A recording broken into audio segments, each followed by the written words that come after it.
Hi, B-Rye the guitar guy here, and today I'm going to be reviewing my ESP M-300FM.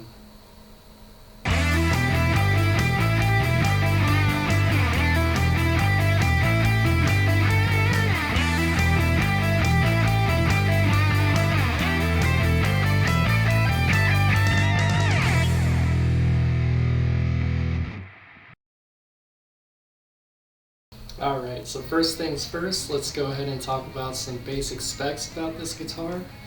So we have a mahogany body with a flame maple top, and then we also have a rosewood fretboard and a maple neck that goes all the way through the body. And then for electronics, we have two active EMG 81 pickups. We have one volume, one tone, and a three-way selector switch. Alright, next thing I want to talk about is all the upgrades I've done to this guitar, starting with the neck. So I actually had this taken into a shop to have the frets dressed, which means they basically just sand them all down to be level with each other so that there's no buzzing or dead spots. And because of that, I've been able to get the action on this thing super low. And yeah, that fret dress really made a difference. This is like the most playable guitar in my collection for sure. The next upgrades I want to talk about involve the bridge. So the first thing, just like on my Ibanez Gem, I blocked off the tremolo so you can change tunings easily and change strings easily. And then this has a brand new Floyd Rose Special, which actually worked really well out of the box. I was really impressed with it.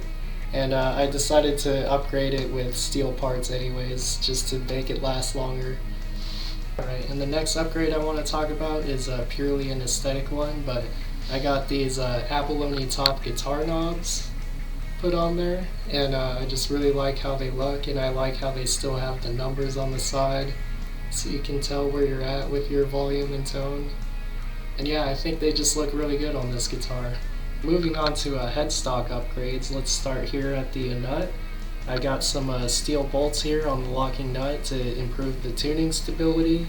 And then we've got black hip shot locking tuners, Allen key garage, headstock tuner, and a pick butterfly in case you need an extra pick. The first drawback I want to talk about on this guitar is that as it comes stock, it's actually pretty bad. A lot of the original hardware was always stripping or falling apart. I had to replace the bridge as well as some other components like the tuners. And the biggest thing is I had to take it into a shop and get the frets dressed because there was buzzing and dead spots everywhere, which is not good for a guitar like this. The next drawback I want to talk about on this thing is actually the weight. I mentioned in my last review that my Gem guitar was pretty heavy, but this thing is definitely heavier. I mean, it's got a neck-through construction with a maple neck and mahogany wings, and so those are two of the heaviest tone woods you can use on a guitar, so this thing is pretty heavy, that's for sure. The next drawback I want to talk about, and this is just a preference thing, is the active electronics. While I do really like how these active pickups sound, I just think they're kind of inconvenient because of the 9-volt battery. You always got to remember to unplug when you're not playing, and you got to carry around a spare in case your battery dies. So a little bit inconvenient for that, but they do sound great. Alright, now that we've got all the drawbacks out of the way, let's go ahead and talk about the good stuff about this guitar. Alright, so the first thing I want to talk about that's really awesome about this guitar is the neck. This is definitely the thinnest, fastest, most comfortable neck I've ever tried on a guitar, and it's just really awesome. I just love how it feels. So the next thing I want to talk about that's really awesome on this guitar is just the finish. I just really love this dark red color with the flame maple top. It just looks really good, and I just really like it. Another thing I want to talk about that's really cool on this guitar is just the way it's constructed. This is a neck through construction, so you've got the maple neck going all the way through the entire body. and that just gives it a lot of deep tone and sustain, and I really like that. Alright, and another thing I'd like to talk about on this guitar that I like is the three-way switch. I just really like it because of how stiff and tactile it is. It's harder to knock it into another position than other guitars that I've had. So I really like it for that reason, and it works well. And the last pro I want to talk about this guitar is actually the active electronics. I know I complained about how inconvenient they are, but man, do they sound awesome, especially for metal and rock and roll. Like, oh, these things just sound really good. The pair of 81s actually is a great combination, and I really like it.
Alright, so the final thing I wanted to say about this guitar is that it's a great instrument despite all my complaints.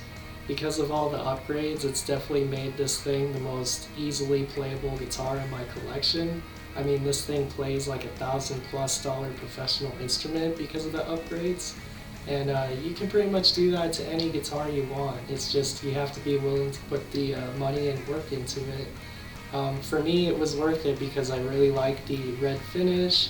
I love the neck through construction, and then I also love the neck itself. Just made it absolutely worth it to me.